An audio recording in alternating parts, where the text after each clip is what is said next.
Well, good evening, everyone. My name is Valisa Armstead, and I am the chair of the Physical and Mental Health Committee for the Grand Rapids Alumni Chapter of Delta Sigma Theta Sorority Incorporated. For those who do not know about Delta, we are a public service organization, and we work diligently to confront the challenges of African Americans and hence all Americans. We do this work through our 5-point programmatic thrust, which includes economic development, educational development, international awareness and involvement, and political awareness and involvement. And the purpose of what we're here today is our focus on physical and mental health. I am excited to bring to you a dynamic group of panelists for a very candid conversation on the topic of Black breastfeeding. So as we get started, I would like to introduce our moderator for this evening. Her name is Bonita Agee. Bonita holds a bachelor's degree and a bachelor's of science degree and is certified lactation consultant and has worked for over 16 years in maternal and infant health with Strong Beginnings, Healthy Start in Kent County, Michigan, serving African Americans and Latino, Latinx mothers, fathers, babies from pregnancy to 18 months after delivery. She is a local and national presenter and a facilitator with over 20 years of experience. She established the Strong Beginnings, helping us grow strong, and Cafe con Leche, breastfeeding support groups for Black and Latino women, developed with Healthy Kent Breastfeeding Coalition, the Moms Helping Moms Breastfeeding Peer Mentor Home Visiting Program for Women of Color, and co-created Breastfeeding from African American Perspective trainings for community health workers. Her heart is most full as she is an encourager and advocate, helping women of color to achieve the breastfeeding goals they set, and it's her own personal story that drives her commitment to see to it that Black mothers and women are seen, heard, treated with respect they deserve, are at the table and establishing their own tables to address systems that were or not designed to support them. She continues her passion and dedication to her daughter's stories, her admiration and relationship with frontline lactation and birth mothers, educators and health workers, supporters, and many others that show up for their families every day. So without further ado, I'm going to pass it over to Ms. Bonita Agee. Thank you, Belisa. Hello, everyone. I'm so excited and delighted to be here. Thank you to the Grand Rapids Alumni Chapter of Delta Sigma Theta Sorority, Inc. I am amped and ready to have this conversation. This is Black Breastfeeding, a candid community conversation part 2. Part 2 because last year Strong Beginnings was able to bring this conversation for the first time virtually amid COVID. And the feedback was great. And they wanted us to bring this conversation back. And we've heard since then that this should be ongoing. So we are glad tonight to be able to partner with Delta Sigma Theta.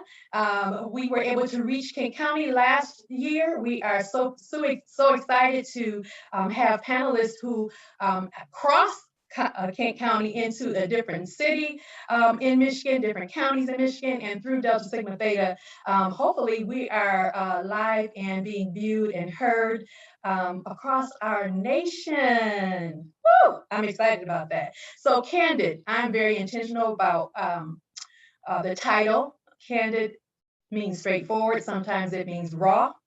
It means uncomfortable, right? It also means that it is critical and crucial to have these conversations. So I'm excited about what we're gonna dive into. So with that, I would like to take the time to invite our viewers to get to know our panelists. So let me just bring up those beautiful bios, and also to let you know that this is certainly a thumbnail. a snapshot of the work that these women are doing to support our Black women. So let's start with Latoya LaRue. Even her name, right? LaRue. Makes you kind of go, LaRue. Latoya LaRue is employed with Michigan State University Extension as a community nutrition instructor in King County, Michigan. Prior to her current role with the extension, she served as a breastfeeding peer counselor for 5 years with their mother-to-mother home visiting program before becoming an international board certified lactation consultant 1 year before the program lost its funding. I want you to think about that for a second. Let's see, I want to make sure I didn't lose my point. That did not stop Latoya. She is also a certified lactation counselor, a co-facilitator of the Strong Beginnings Hugs Breastfeeding Cafe support group, and independently works directly with mothers of Strong Beginnings and community families. She is co-creator and co-facilitator of Breastfeeding from an African American Perspective, peer counselor training, and was a mentor in the Helping Moms Breastfeed program. Latoya breastfed both of her sons. Excuse me 1 second. Sorry about that. Technical challenges. She breastfed both of her sons, but it was her unfortunate NICU experience with her youngest son that left a lasting impression, which set her on a path of supporting Black women in their right to breastfeed without barriers. So let's wave at Latoya somewhere in there. Next up, we have Shannon McKinney Schubert. Wave at us, Shannon. Hey.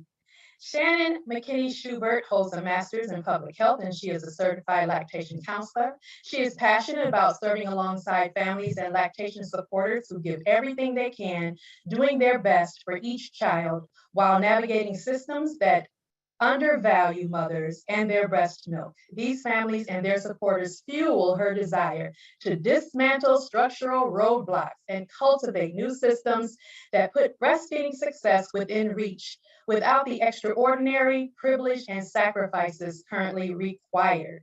She has served as a breastfeeding educator, trainer, policy advocate, local coalition leader, emerging program developer, and representative to the United States Breastfeeding Committee for the Midwest region. She joined the Michigan Breastfeeding Network as the network team as a project manager in 2015 and became executive director in 2018. Shannon, her husband, and 2 children usually spend their weekends making art projects, playing with their dogs, and enjoying time with friends. So we want to welcome Shannon tonight. Then we have Dr. Cheryl Wolf. She is a board certified OBGYN and has been practicing medicine for over 20 years. She currently holds the position of vice president and department chief, Women's Services, Spectrum Health Medical Group, directing women's health across the Spectrum Health system.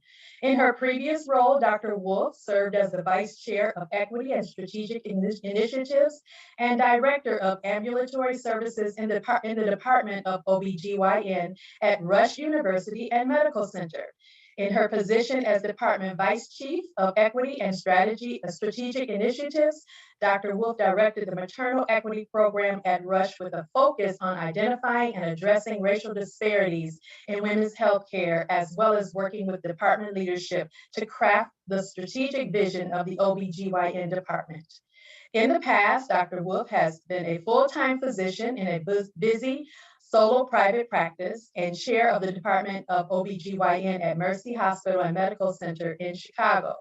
Dr. Wolf has held several positions on boards and committees at the state, local, and hospital level.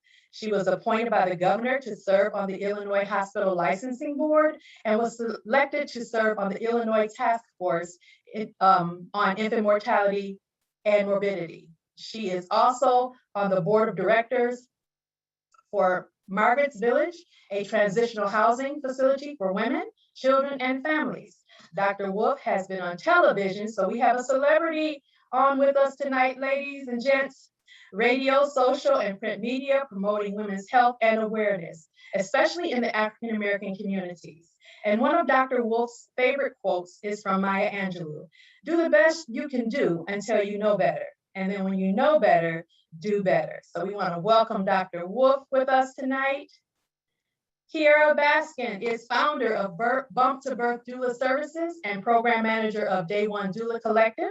As a certified doula lactation counselor, Kiera is a dedicated birth worker who takes an integrative approach to birth and parenthood with over 10 years of patient care experience and 6 years in maternal child health. She brings a wealth of knowledge and believes all families should have access to evidence-based information and resources about birth and parenthood. Kiera is a familiar face within the community of Grand Rapids through her previous work with Strong Beginnings Healthy Start and as co-chair of the Healthy Kent Breastfeeding Coalition. She has been recognized by Moms Bloom as Health Professional of the Year in 2019, one of Grand Rapids Kids' top recommended doulas, and having also received acknowledgements by way of a proclamation recognizing Doula Appreciation Week as an official week in the city of Grand Rapids and the state of Michigan. Kiera is the proud mother of 2 beautiful children and a West Michigan native. So we welcome you tonight.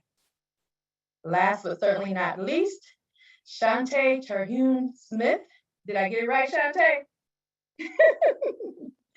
Shantae is a health educator and international board certified lactation consultant and the founder of YOLO, You Overcoming Lactation Obstacles.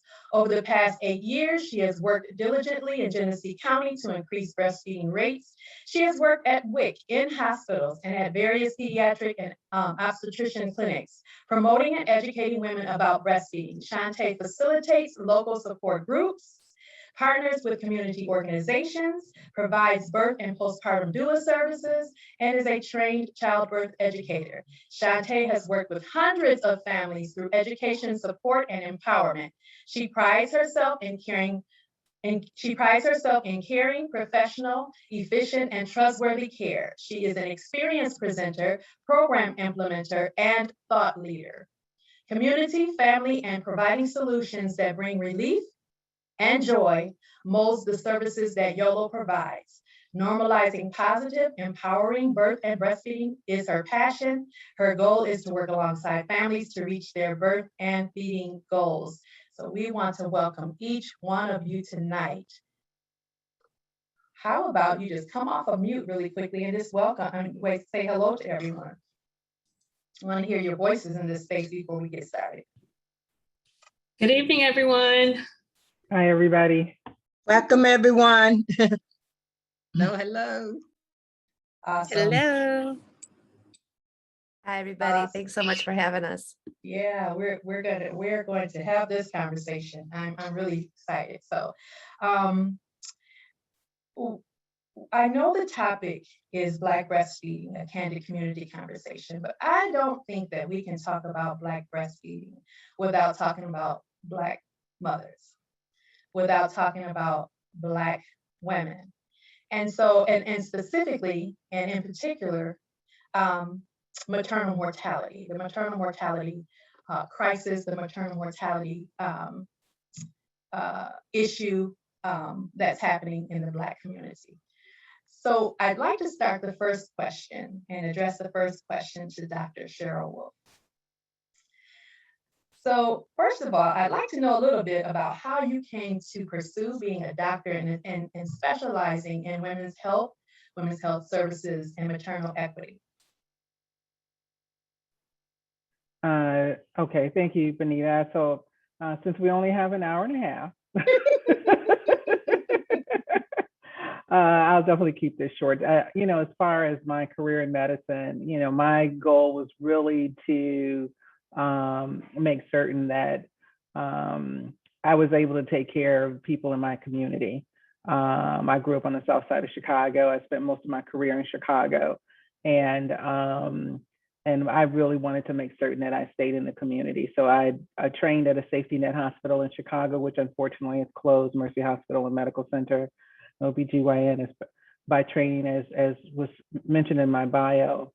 And I had my own private practice too. So really kind of boots on the ground. definitely taking care of patients, all walks of life, very diverse population, but primarily African American patients, and saw that that everyone may have had equal resources, but weren't treated equally.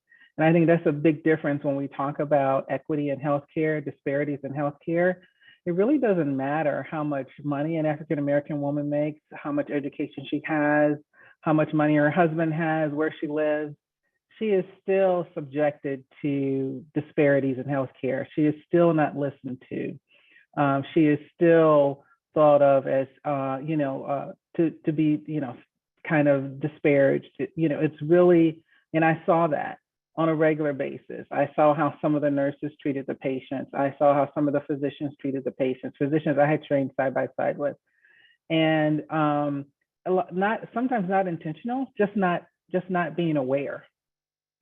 And so one of my goals in equity work was to help raise awareness, to let my colleagues know, to let healthcare workers know, even to let people who transport patients from one spot to the next, not to say things like, wow, you speak really good English.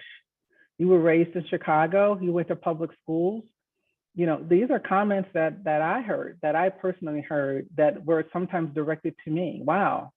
And so imagine me going into a hospital and not having to hope that I got good care, but to expect equal care. And so that was really one of my goals. That's my main goal, so that women of color don't have to hope they get equal care, that they're treated appropriately, but that they should expect that. And so I took on the challenge when I was at Rush University, helping to develop some metrics. How do we measure equity? How do we get this first and foremost in front of the hospital board, which is really where things happen, in front of the hospital board of directors. And then I was recruited to Spectrum Health in January, actually, of this year, to lead women's health. But really me working with, as Benita would know, as Belisa would know, that I just came in, running, saying, hey, there's some work to be done here. And so that's how I got into the work here in Grand Rapids and in Michigan. And you mentioned, Benita, you talked about maternal morbidity, maternal mortality. I think that is something we cannot talk enough about. We can, when you look at the United States, we had, and I think the most recent data is 2019, where 20.1 out of 100,000 live births, women died in childbirth or childbirth related issues, 20.1. So when we look at France, it was about 8.6 per 100,000. That's our, it's just unbelievable. We're ahead of everybody, and not in a good way. And so then when you do a deeper dive and look at women of color, especially African-American women are 3 to 4 times more likely to die of childbirth-related illnesses than their white counterparts. It's just mind-boggling. So this is not something that's getting better. It's getting worse. In some states, it's higher. I came from Illinois. It was 6 to 7 times. And Chicago was the same as the state. And we can't sit on our hands and hope and wish and say a few words and hope it goes away. We have to continue to raise this awareness. We have to continue to speak louder. I tell my patients, when you are going into the labor room, I want you to be just as forceful, not disrespectful. You can say things in a respectful way, but if you don't know what's going on, you ask somebody to explain it. So when you go to a restaurant, when you are picking out your clothes, when you are planning trips, when you're doing anything, you ask a lot of questions. But you shouldn't get into the doctor's office. You shouldn't get into the hospital and you can't ask a single question because you're afraid. Don't be afraid, speak up, be heard.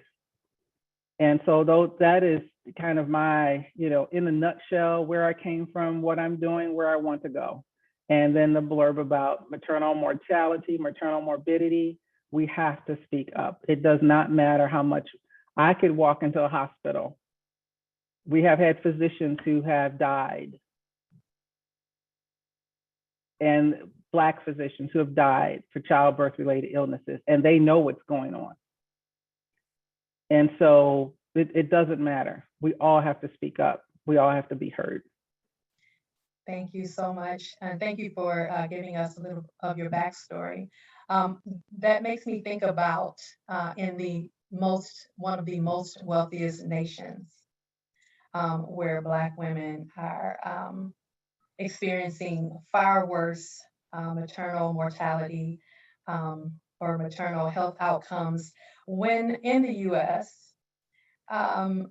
we spend more money on healthcare per person than I would say in what I've read, the top 10 developed countries. And it's just unacceptable. And, it's just really it's pathetic and unfortunate that Black women and women, but Black women for the purposes of tonight's discussion, that Black women are dying trying to bring forth life, right? So what are some of the contributing factors of maternal mortality and even those long-term conditions of maternal morbidity? I think first of all, let me start off by saying probably 50 to 70% of maternal deaths could be prevented. So, which it speaks volumes. So, what are we doing about that? How are we raising the awareness? And one of the things that when you think about what women die of, hemorrhage, hypertensive disorders, cardiovascular disorders, illnesses that happen in pregnancy. So a lot of people have heard of preeclampsia, eclampsia, which is life-threatening. Women can have seizures. Their blood pressures can get so high they can actually have brain hemorrhages, and they die and or have very poor outcomes. So prevention definitely is always better than cure. So how do we, as women, how do we are the ones who make most of the healthcare decisions in our families. How do we take care of our families? How do we prepare our sisters? How do we prepare our daughters for childbirth?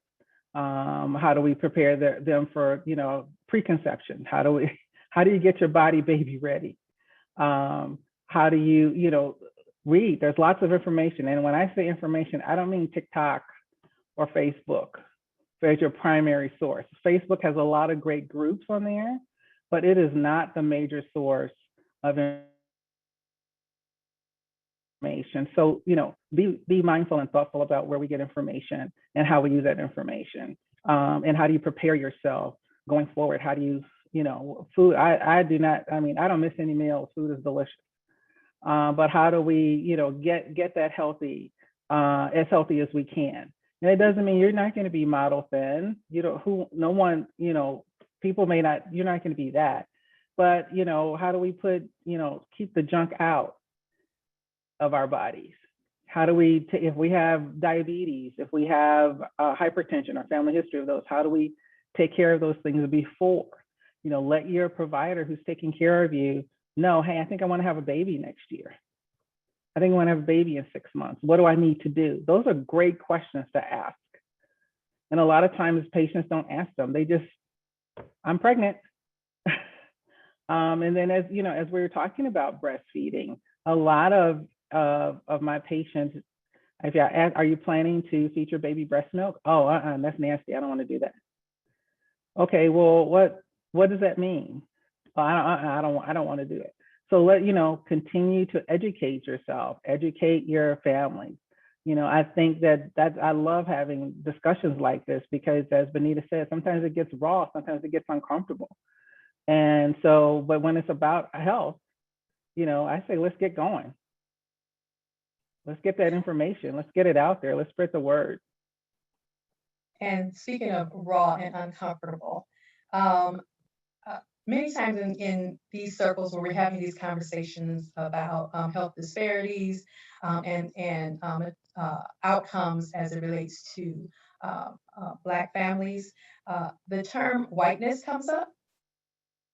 And I would like for you to tell us what we're not referring to when we talk about whiteness, what we are referring to when we're talking about whiteness, and how this affects maternal outcomes.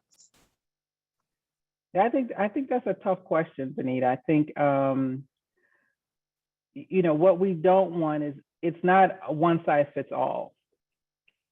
I think for me, when I think about whiteness, what is and what isn't, I think it's not one size fits all. I think it, for me, it makes sense to look at an individual, look at what they have to offer. And maybe I can share an example. So when probably about 5 or 6 years ago, we at Rush, when I was at Rush, we had a push. Rush is baby friendly hospital. So sometimes baby friendly doesn't mean mother friendly, unfortunately. So our poor mothers, as soon as they had a rough delivery or a C-section, prolonged recovery, boom, that baby's with them in the room. Nope, baby's got to stay with you, and you got to breastfeed. And I had a patient from Taiwan who said, I asked her, so you feed your baby breast milk, right away, as soon as the baby's born, to the breast. And she said, Dr. Wolf, in our culture, we don't feed babies right away. We don't feed them we feed them breast milk, but we don't breastfeed right away. We believe that the mother needs to recover. We believe that she needs to take care of herself and her body. So it may be 3 or 4 days before we do that. And I have to tell you, that was such an aha moment, right? Because here I am kind of showing her what I believed was what was the right way, what I was taught, what we learned from Baby Friendly. But it was one way. This was one way and not the only way. And I think when I look at whiteness, it's not the only way. It is not one way. There's multiple ways to get to the same point, to get the same outcome.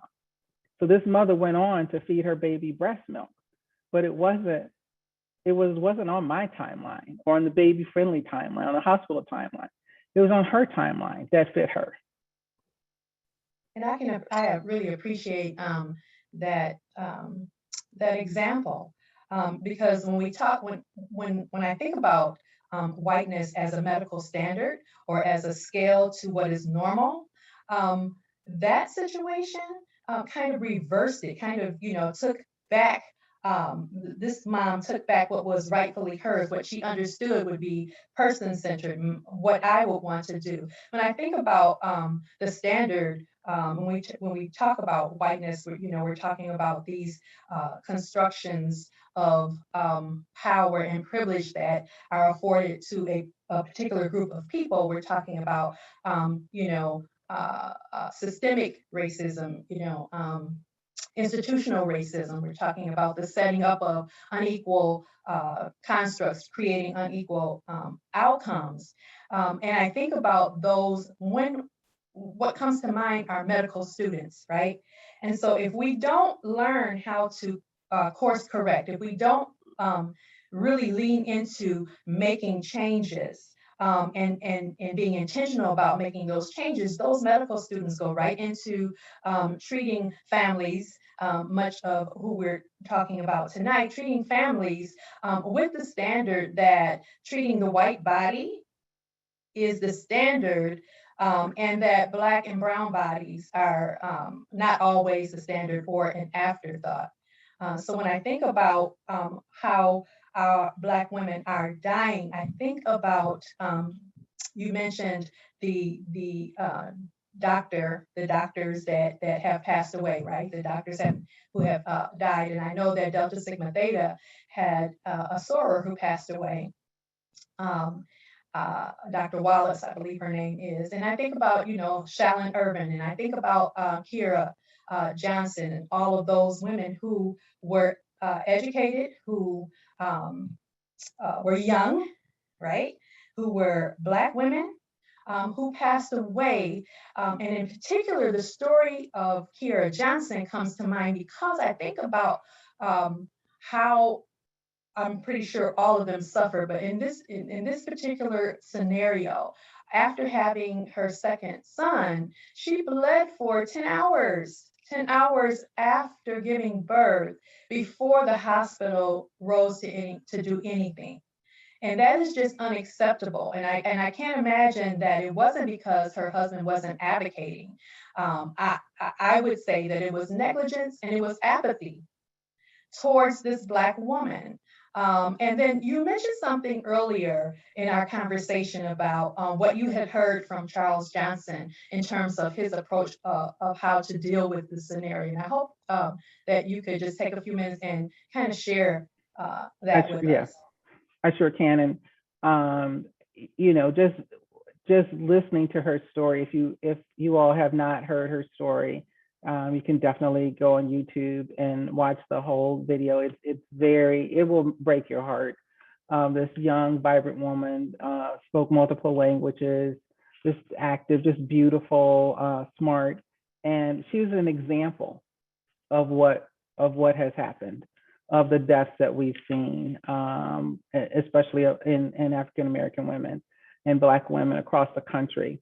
And I was able to listen to her husband during a perinatal conference talking about how he wanted to advocate for his wife louder and more forcefully. But his wife, Kiera, said, no, they may, I don't want you to make a scene. They may kick you out. They may pull you away from me. And he said, as a Black man, he felt the pressure. He didn't want to make a scene because he felt that they would view him as aggressive and violent, and he would have to leave his wife. But yes, this is something that could have been definitely prevented. This woman had blood coming out in her catheter. That's how much she was bleeding. It was awful.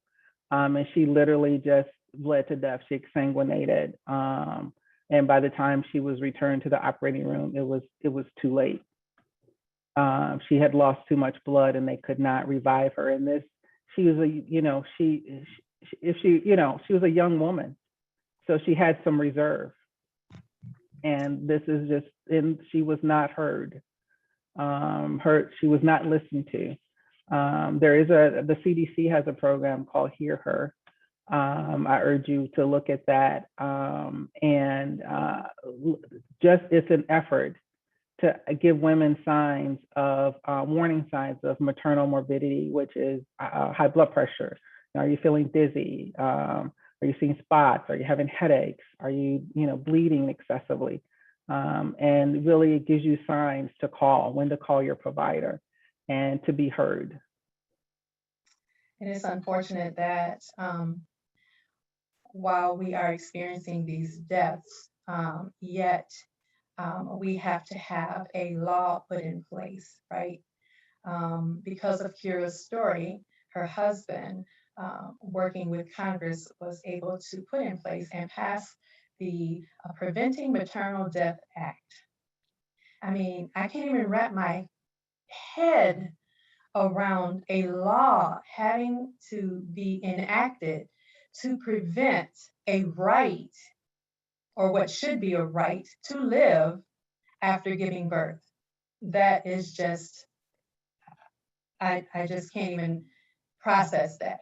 But speaking about rights, before we get ready to transition to our conversation around breastfeeding, I was wondering if, and I'll open this to everyone, as a human being, as a Black woman, as a supporter of Black women, what, as a human being, rights would you say that I have when having conversations with my OBGYN, when having conversations in the clinics?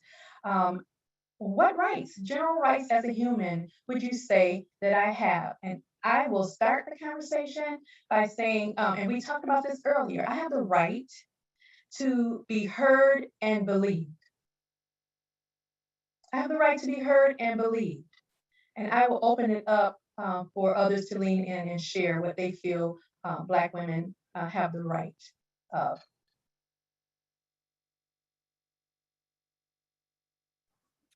Hey, this is Kiera. I'll start.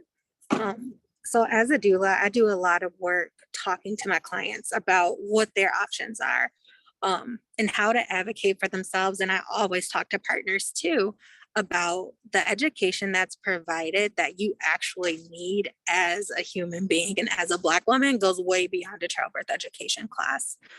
Just as Black women and as Black men who are taking care of women and are providers of women, there's so much, just so much you need to know.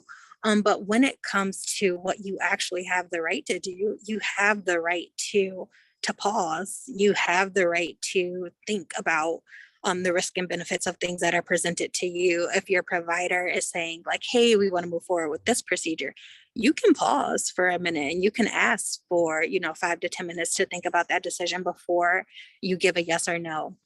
You have the right to refuse. I think oftentimes I see it a lot with my clients is that they're fearful of saying like, no, I don't want to do that. Or, can we try something else?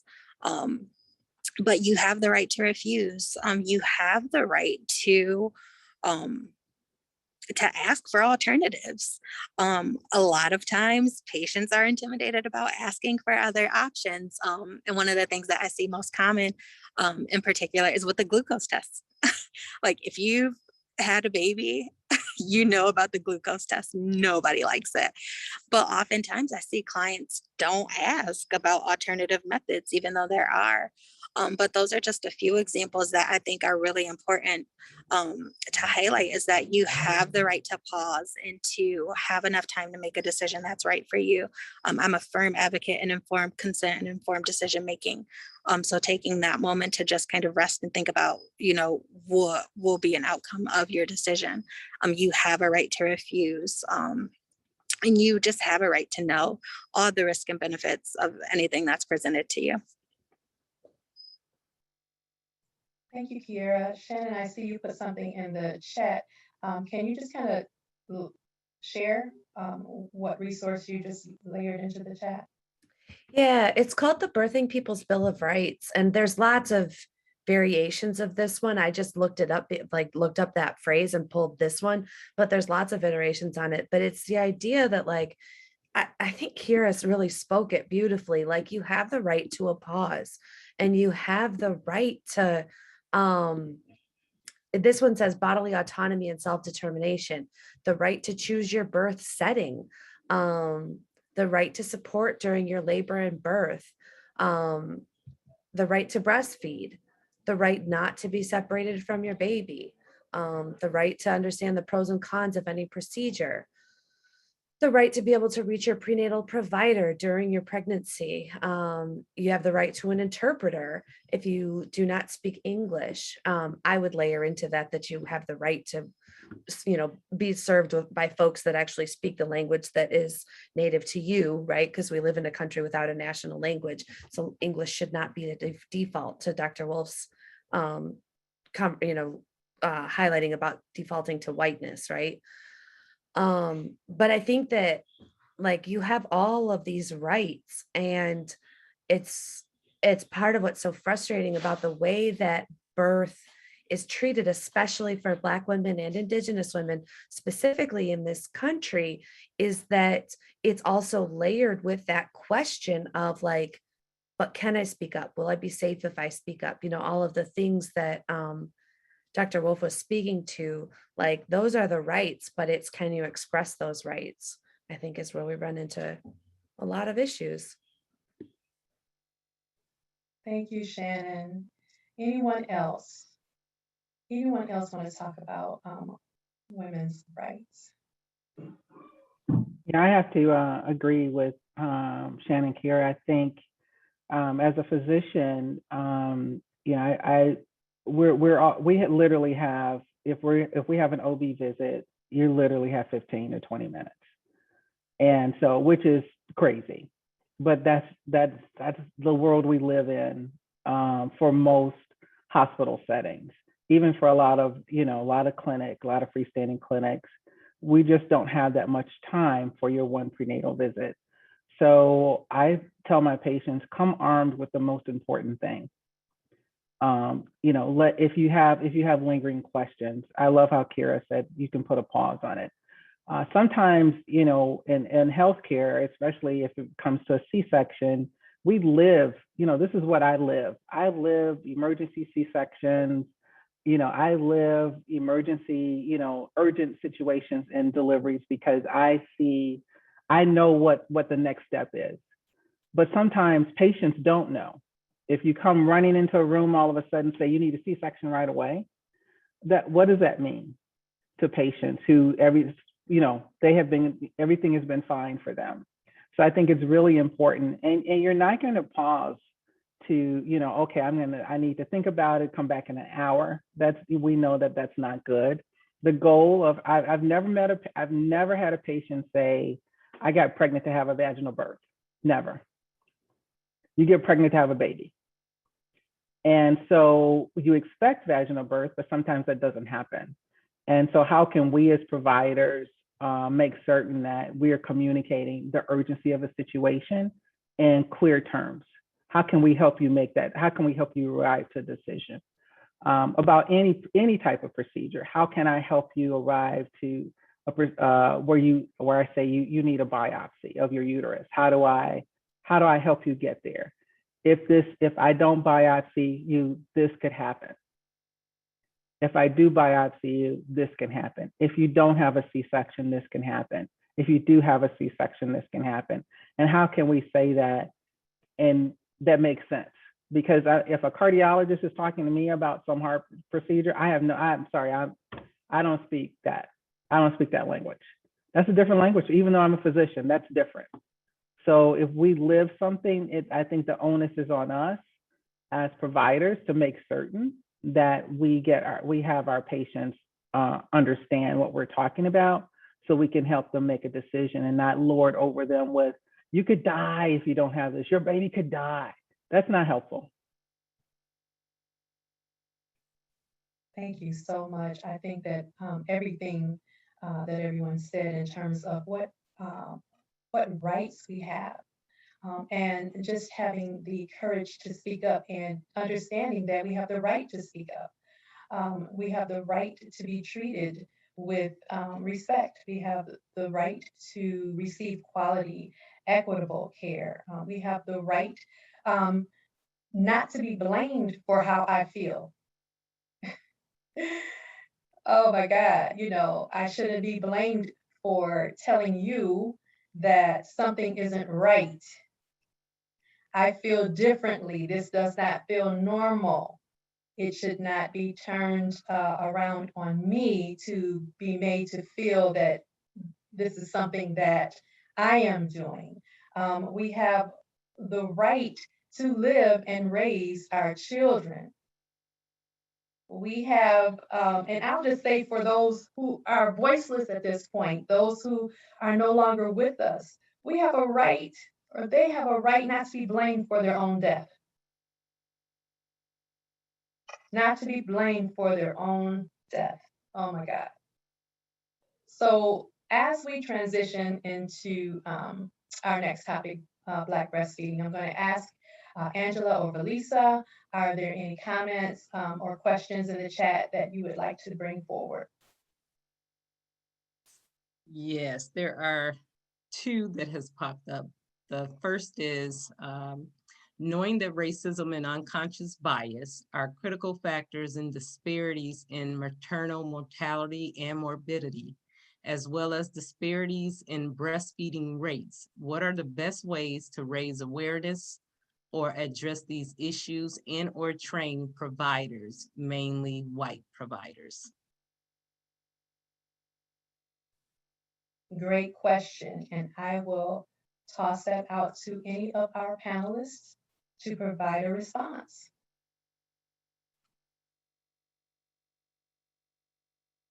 And Belisa, I might ask you to read the question again. It was to make sure that we're clear about what is being asked.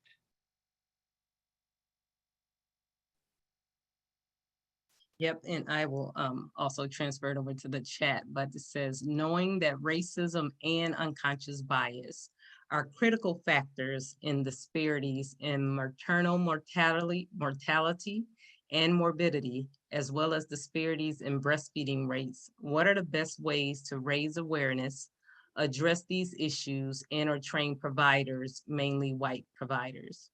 And if I just chime in just briefly, I would say, having conversations like these is one way, but also not just sharing these types of events to people who look like us, but inviting those who are white into this conversation is a critical piece, as well as a way to raise awareness and address these issues. A lot of times we look at individual, and I'm speaking from a DEI perspective, by the way. A lot of times people look at people like us to be able to do the education. Sometimes it's just a matter of going to find the education for yourself. But mainly for white providers, I think it's a great opportunity to go back and remove some of the concerns around systemic issues and help invite people to the table, regardless of their background. That's awesome, and I totally agree. I'm going to just share what Shannon and Kira said in the chat. Shannon, going back to what was said earlier, says, I sometimes struggle with some of the educational campaigns that encourage Black women to educate themselves and speak up because of that very reason. Then it went away. Oh, sorry. Did you move it? I did. There we go. That's okay. Black mothers should not be blamed for their own deaths. It's the system that is the problem, not the mothers who do or do not speak up. Great point. Thank you so much. Kiera says, I would say creating brave spaces like this to have conversation, we must talk about it. We can no longer tiptoe around it. I think when I think of education, I think of just like we look at, our health is just as important as a dinner menu. How many times do we go online before we go to a restaurant and look at the menu online and to see, is this some place I want to go? Is this something I want to do? Or we look at an activity, is this what I want to go? So I would say for me, I want patients to do that same thing for their health. And I don't expect them to know all the data and all the research, but I would like for them to feel comfortable. And it's tough because sometimes you know that someone is looking down on you, is being disrespectful. But it's tough to step out of your comfort zone when you're, especially if you don't have any clothes on, which I hate when women are like undressed. And I'll tell you a funny story in like 2 seconds about how I got men to feel uncomfortable. But would love for us, I love for women and Black women, women of color in general to, I don't understand. Like here, give a pause. I don't understand what you're saying. This doesn't make sense to me. Don't just tell me what to do. Help me walk through this with me, because I think that's where our challenges lie, where we won't take that next step to ask that question because, oh, I don't want to bother the doctor. I don't want to bother my nurse. I don't want to bother my midwife. I don't want to bother. And how are we as providers creating that safer space so that people do feel that comfortable, not carrying a phone or looking at your watch? Before I stopped, when I worked with residents at one of the hospitals, part of orientation, I did an orientation for them. It was introduction to like a vaginal delivery. So all male residents had to get up in stirrups. So I put all the male residents in stirrups and they had their clothes on and they were so uncomfortable. I I mean, they were squirming, and I just had them with their legs wide open. I had the big old spotlight right on them, and they had their clothes on. And I had all of us stand around them and just chit chat and not even look at them. Just talk about, I would ask someone else a question. I would ask them about their day. And then when finally they would get, the male residents would get, and medical students would get so uncomfortable that they would say, can I get out of this? I said, you've been in that position for 5 minutes, 10 minutes at the longest. And so how do you think women feel when you bring in a cohort of medical students with you and you're chit-chatting about nothing that has nothing to do with what she's doing? So this is how we feel. So when hopefully you'll have this as a lesson learned, that don't make people feel like this.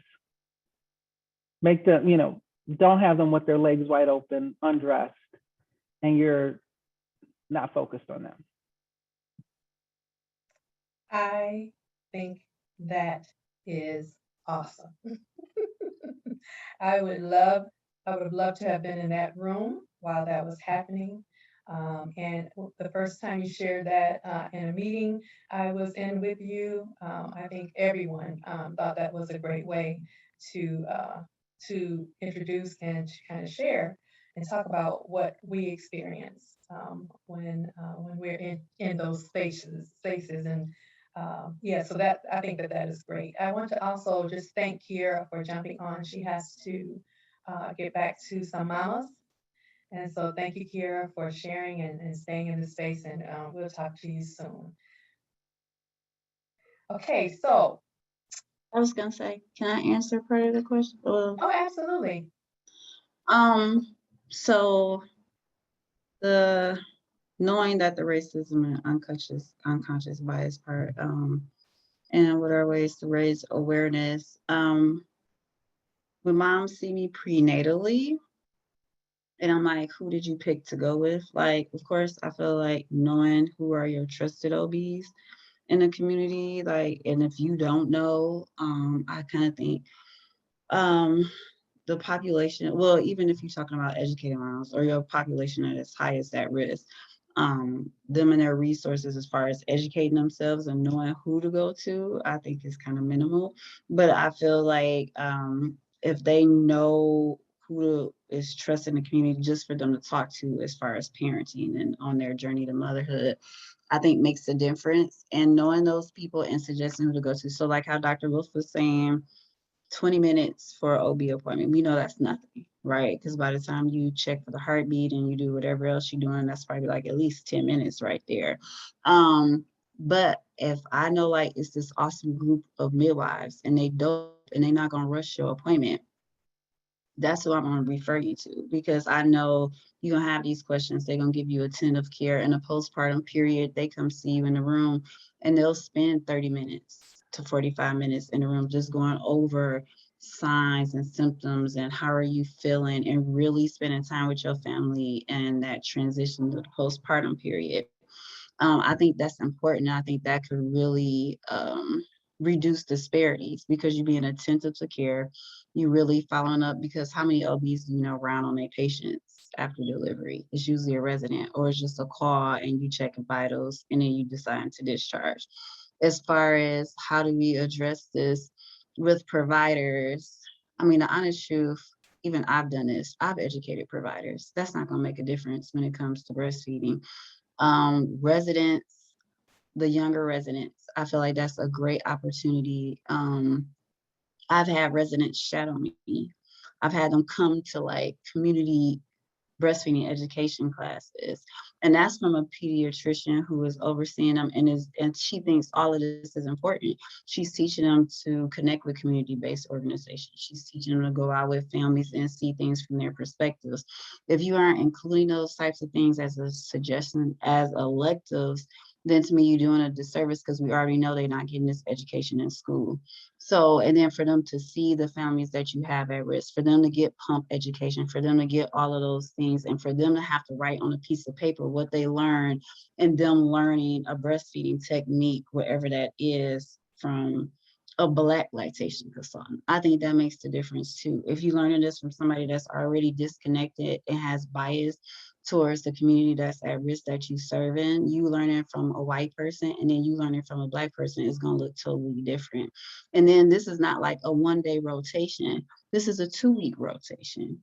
And to me, that makes a difference. And if you really that person, you're going to keep it real with them and you're going to let them know, like, this is what you're doing. This is how you can better serve families where you see them from the pediatric standpoint. And I think that's where you can really make change with the younger people who aren't set in their ways and aren't old enough, where you can start making newer change in the community. You said a lot, Shantae, and it all makes sense. Thank you so much for providing those strategies and tips on how to address that. Lisa said, yes, you did. That was a lot, and that was so important, so right on point. But if we don't move to breastfeeding, we're not going to have a conversation about breastfeeding. Although I'm of the mindset that how the conversations kind of organically move, I'm okay. I'm okay with that. But when I think about, I just want to share a couple of data points about breastfeeding. So we know that nationally, breastfeeding among Black women is lower than any other racial or ethnic group, and initiation rates with babies, Black babies, are usually 21% or more, lower than that of white babies. Black babies are more likely to die, twice as likely, more likely to die than white babies before they reach their very first birthday. And we know that Black babies are 3 to 4 times more likely to die being born too soon, or born too small. So when I think about breastfeeding, or when we, think about breastfeeding, would you say that breast milk is associated with increased infant survival, especially for the Black babies who are born too small and too soon? So this is open to all of our panelists, and please share. Okay, so I get to work in the NICU sometimes.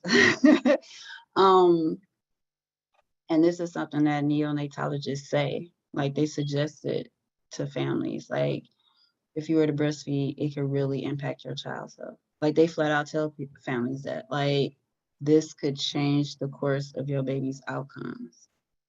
And they know this. And so really supporting, and like, I will say, I know of a NICU where like they have a whole breastfeeding team. They have a team and they're there, like, so if the lactation consultants aren't there, you have this team that somebody is on shift and they can help support this family.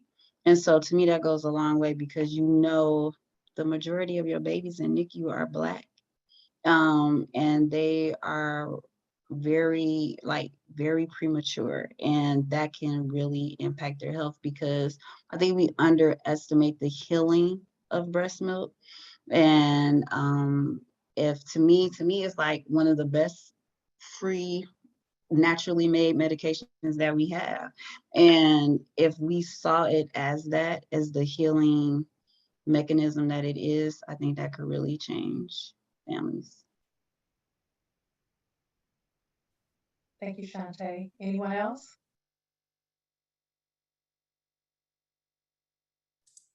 I would like to add to what Shantae said.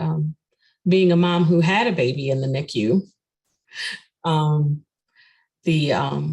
believe that the milk that I gave him helped him out a lot. He didn't need to be on any medications, even though they asked us several times for his checkup what medication he was on. He was never on any medications. And they usually give babies, what they usually give babies suppositories so they can have that first bowel movement. When he got my colostrum, they said that there was no need for them to use that. And today you wouldn't even know that he was a NICU baby. So I absolutely believe in the healing power of our milk. I know that we live in a society where we want our kids to look good and have the best and, designer this, designer that. Breast milk is the best thing for our babies. It's designed for our babies. So if we are going to give our babies anything that is designer, let's give them our milk, something that can keep them, help them out through the years that they grow, depending on how long we want to breastfeed them for. But even the initial act of breastfeeding is going to carry our babies a long way.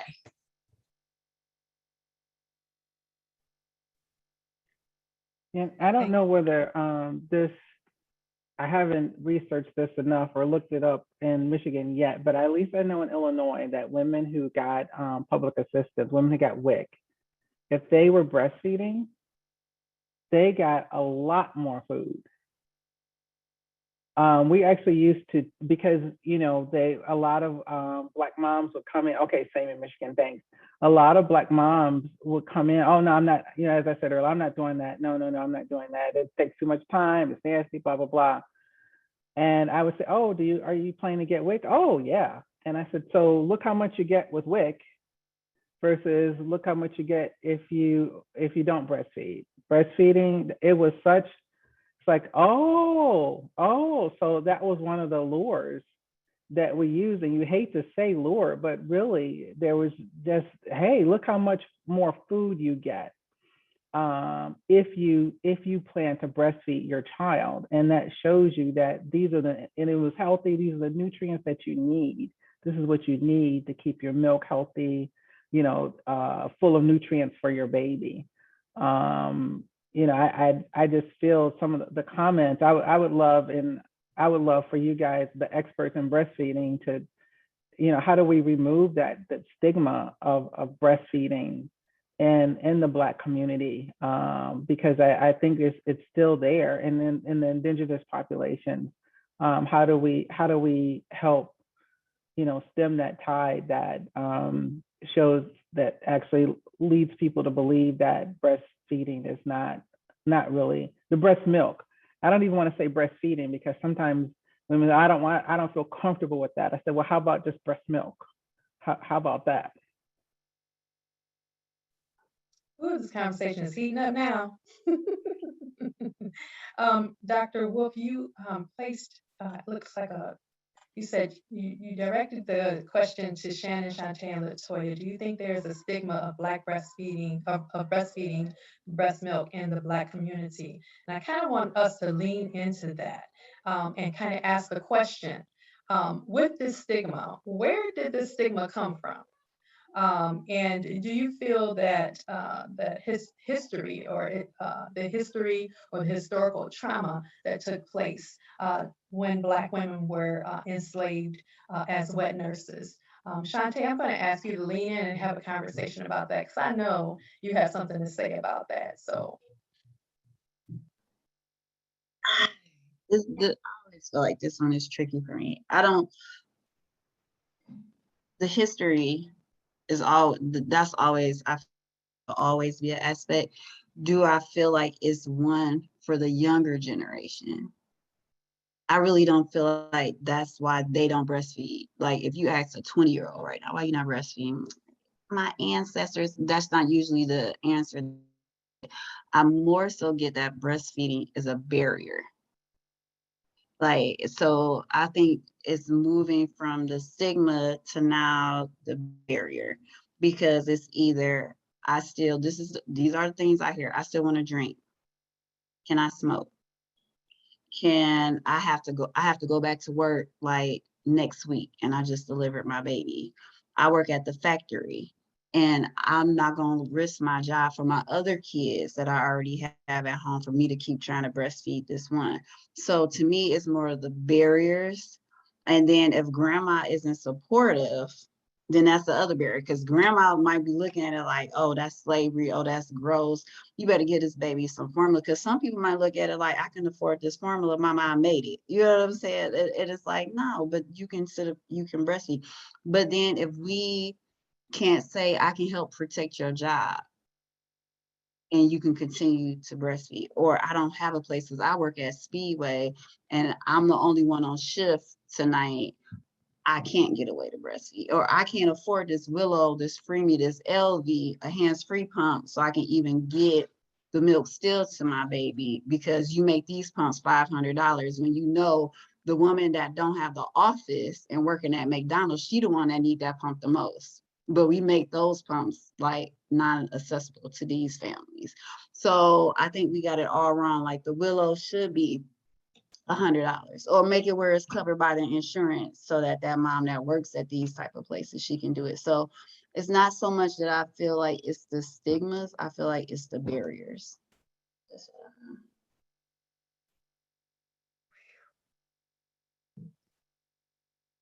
I am so happy that we're having this conversation, this frank conversation. And I appreciate, Shantae, you sharing, talking about the barriers, especially for our young mothers, right? And you layered in, though, the impact or the influence of that grandmother, right? And conversations that I have had with mothers, even young mothers and their mothers, is they will talk about, yeah, I think that that was a slavery thing. And many times when we talk about historical trauma, we don't even realize that we are experiencing today, in current time, what our ancestors experienced way back when. We don't even know how to explain or frame these feelings. We just know that they exist and that they do provide a barrier. So, what are some of the other barriers that that our Black women experience when it comes to breastfeeding?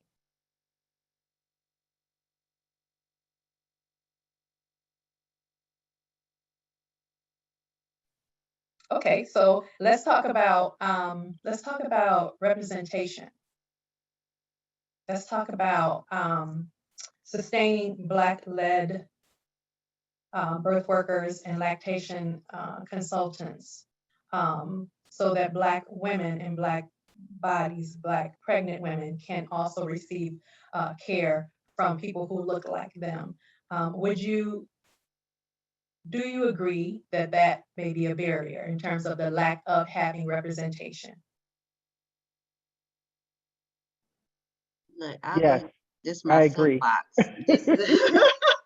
This is my soapbox. Like, and shout out to Shannon, because Shannon to get me together. Because I'd be like, oh, they can just pay me whatever. Shannon be like, girl, you out here playing yourself. Like, so I definitely feel like it's a barrier because one, I think the barriers for us to get those certifications, like it's basically ways to keep us out from even being represented in those spaces.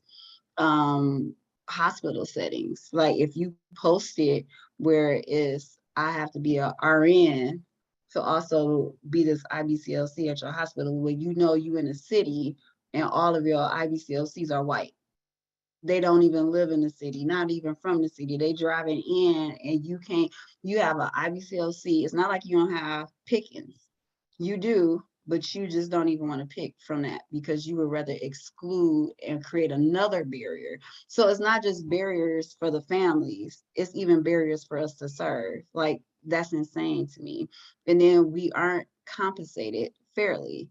So if you are a non-RN IBCLC, but this RN is still functioning IBCLC, she's still gonna get paid more than this IBCLC. It's not saying you know have more knowledge than me. And if they pull you on the floor, that's something they shouldn't be doing anyway. You should be functioning, helping mamas with lactation. So I feel it's one of those things that, and then also when you know the boots on the ground, the community-based organizations are doing the work because you booting them out the hospital in 2 to 3 days. 3 days is a luxury. So then guess who they coming to?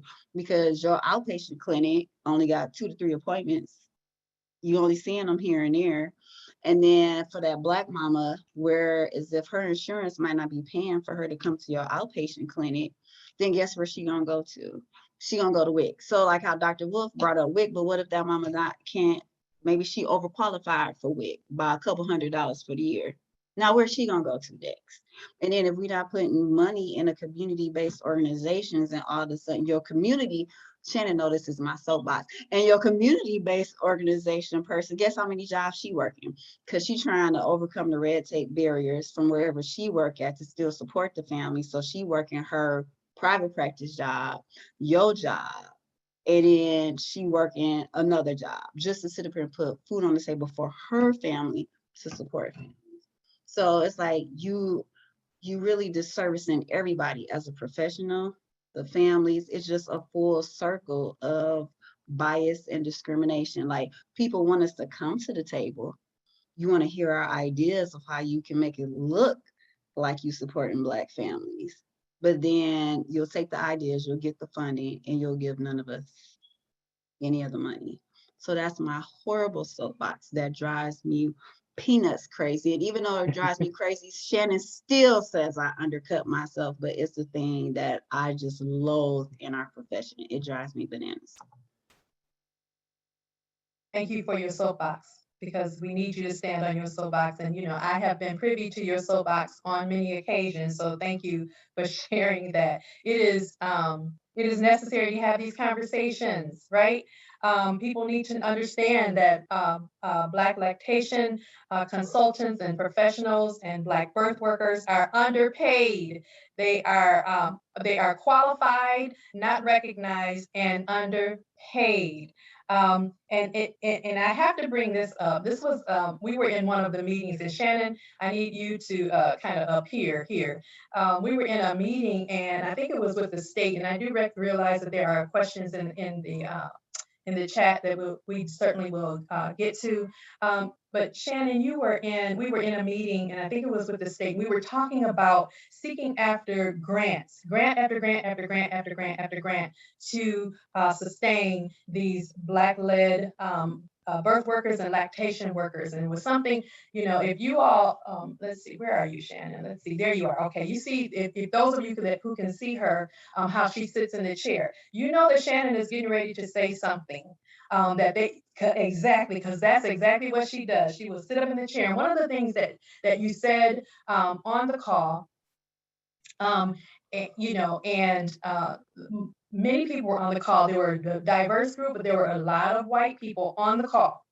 And you said that Black women are due breastfeeding reparations.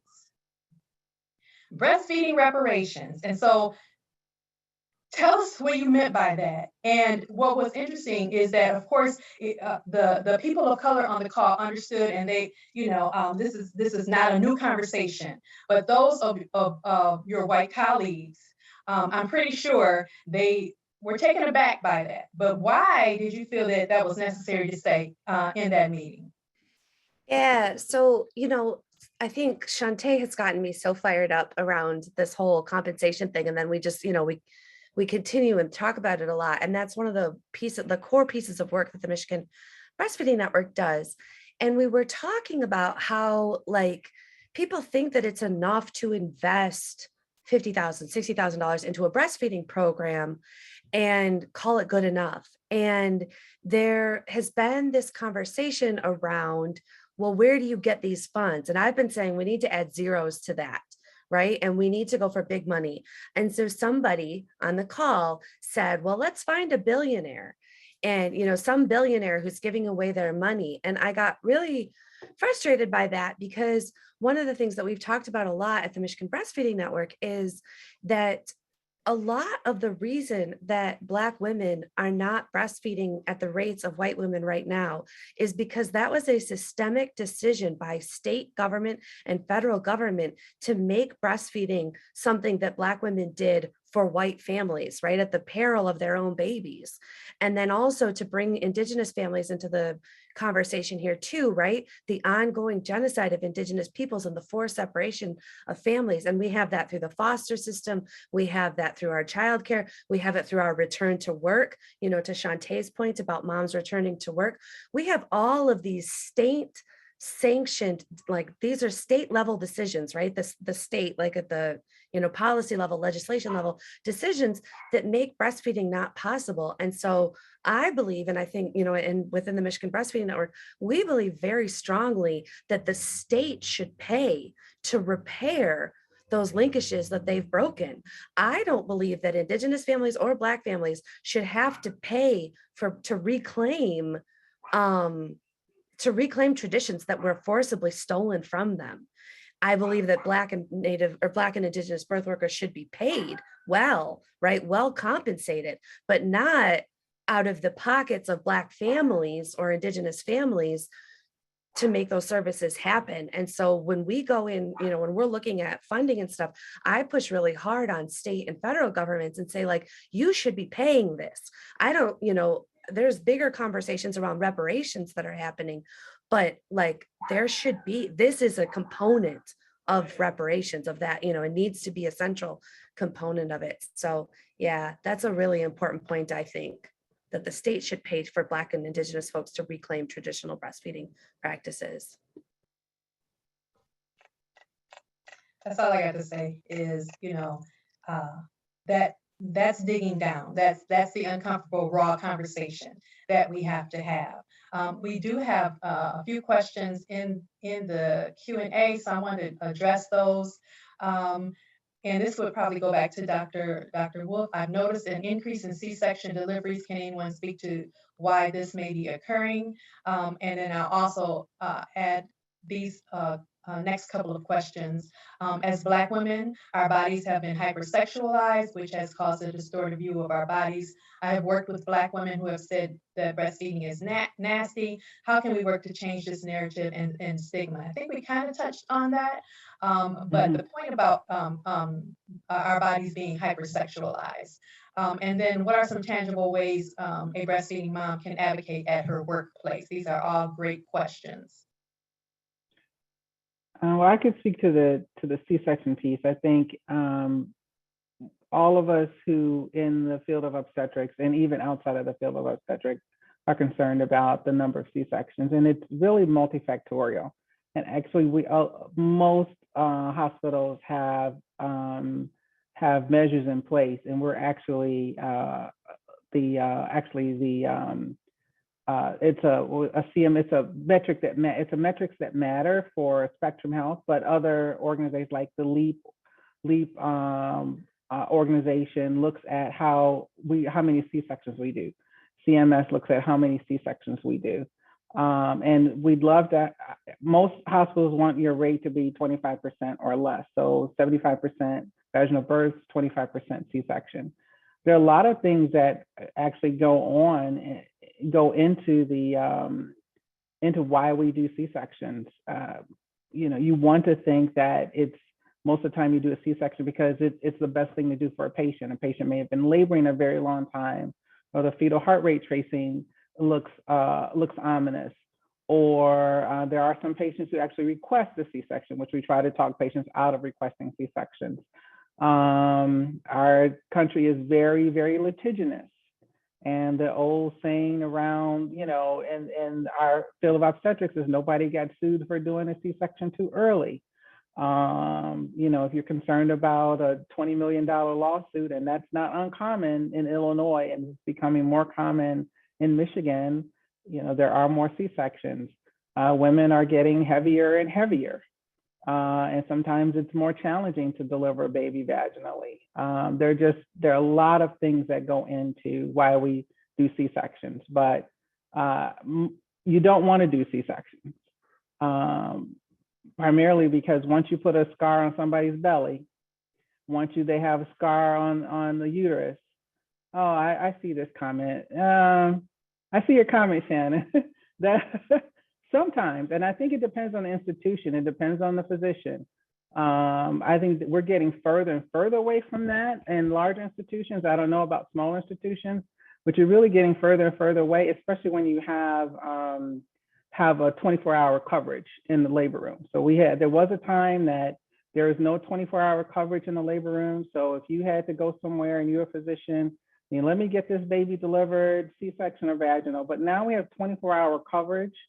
And I can't speak for every place, but at least in the Spectrum Health system, in the larger institutions, there's somebody there who can sit and wait, so to speak.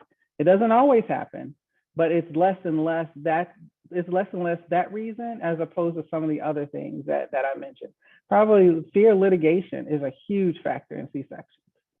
Fear litigation, and if anybody on this call in this group has ever been sued, it is no fun place to be. Oh, okay, thank you. And so that's my question. I did want to just kind of shout out to Shantae. I really liked how she kind of did a full, like a 360 view on what we need as far as breastfeeding. When you look at other countries, I think if you look at Cuba, I had a chance to visit Cuba and look at their healthcare system. I think some of you all may know how they really have the community health workers woven into the fabric of their healthcare. We don't have that in the United States.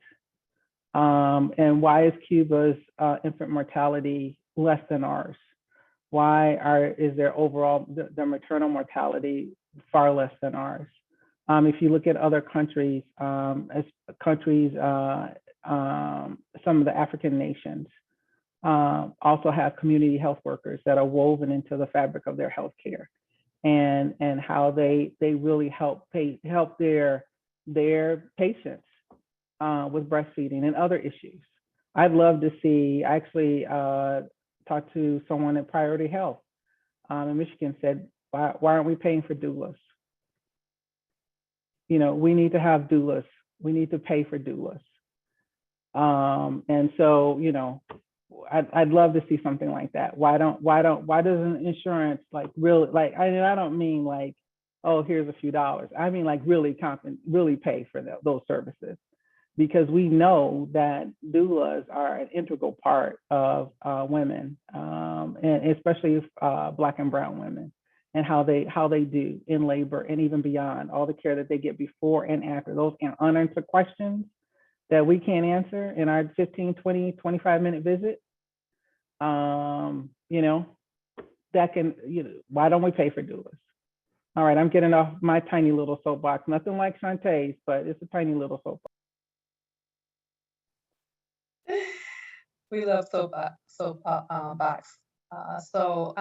I noticed that Peggy layered a couple of comments, and I see that the last one, and I knew when you mentioned Cuba that Peggy was going to have a response. Peggy Vandermeulen is the director of Strong Beginnings, and so glad to have her join tonight.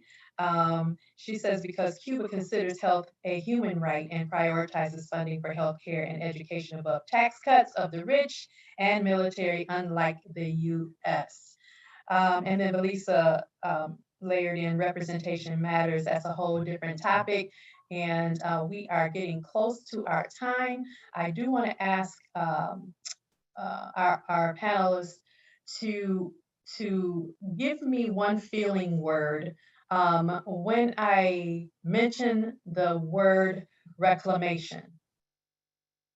Give me a feeling word when I mention the word reclamation.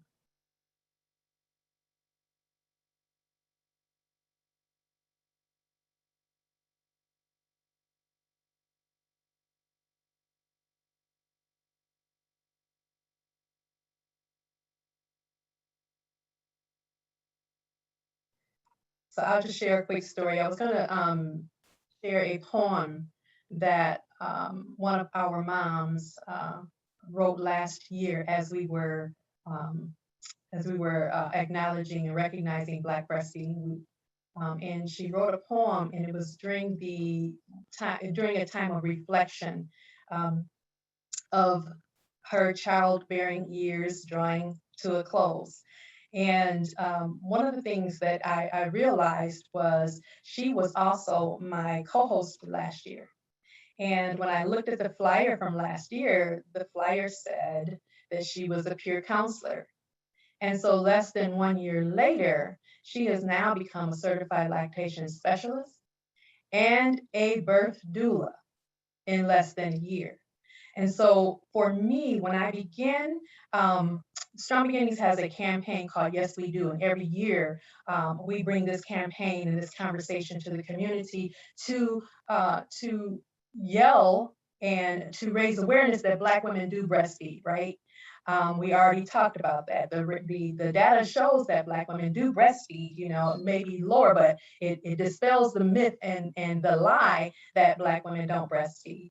And so when I think about Liana, and I think about the number of women way back when, I began to seek out Black women who were in lactation, Black women who were birth workers. When I think about when I first started some 8, 9 years ago to what I see now, and being and sharing spaces where I see these Black activists, where I see these Black women who are birth workers, who are midwives, who are doulas, who are lactation professionals, it does my heart good. So when I think about reclamation, I think about the claiming back of what was rightly ours, what was stolen from us, what was taken from us. And now we have autonomy to be able to bring that forward.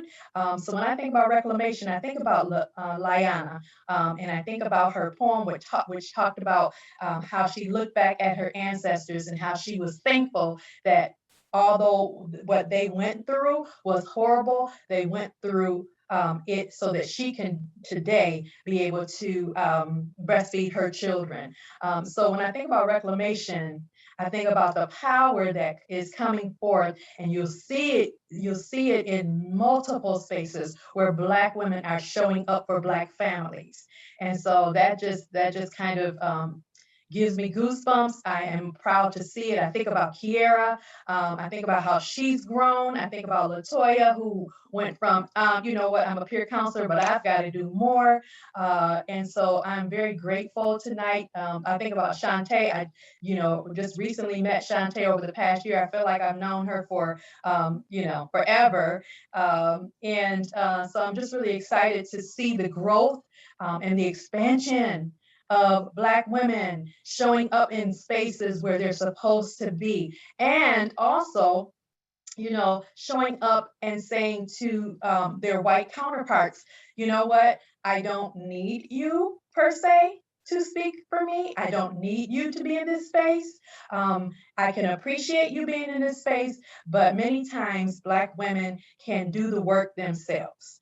So I'm really excited about the conversation tonight. I'm hoping that we can bring this back again, maybe not a year out, but even sooner. And I'll ask for, maybe a last few thoughts about tonight, and ask Felisa to jump in, or Angela to jump in, to see if there's anything that you all need to do in terms of your work with Delta Sigma Theta. Oh, wow. I could have just went on and on. You all were dropping some nuggets. Yeah, we definitely have to have you all back and have another candid conversation. And we're going to flip the script and jump in with even more information about breastfeeding. I'm biased. I breastfed both of my kids. I had a lot of questions that I could have asked, but I said, let me stop, because I can just go knock on Bonita's door and get all the information I need. So anyway, I would be remiss if I didn't have a chance to introduce our president of the Grand Rapids Alumni Chapter of Delta Sigma Theta, so she can actually close us out. So I'm going to pass it over to President Sora Mir Guthridge. Wow, this has been a great conversation, a very candid conversation. I appreciate you ladies for dropping your wisdom and dropping your nuggets to our audience. I wish I had known this when I gave birth to my child over 29 years ago, and I attempted to breastfeed, but nothing was coming out. And so I got frustrated. And so I went to the bottle. I didn't have you ladies to ask questions, or I didn't have this education, because breastfeeding is a beautiful thing. Contrary to popular belief, breastfeeding is a beautiful thing. Breastfeeding allows the mother and the baby to bond in a more intimate way that, it just connects you all. My mother breastfed us, and I am so thankful that my daughter fed all 3 of her kids. I only wish that I had you ladies to educate me, or some type of webinar, or some type of seminar, or some type of doctors to educate me, to tell me, keep going. Your baby will eventually get what she needs. But I stopped. But nonetheless, I enjoyed the conversation. I enjoyed you ladies, and thank you on the behalf of Grand Rapids Alumni Chapter and the Physical and Mental Health Committee and Sora Valisa. I want to thank you for your information. And yes, this conversation needs to continue because more and more people shy away from it instead of shying to it. Thank you. Thank you. Thank you so much, Sora Mia. And I want to give one last recognition. And I just, if you all could put your little hands together on the screen and just say, thank you, Bonita, for being very receptive, reaching out to you. You were open arms, said, oh, you know, hands down, I'll be able to bring this conversation and this topic. So I just want to thank you for all the work you did with working alongside me to bring this to the community and say, we appreciate you and we couldn't do this work without partnerships with community like you and others. So thank you all so very much. And we will close us out at 1 minute after. Have a great night, ladies.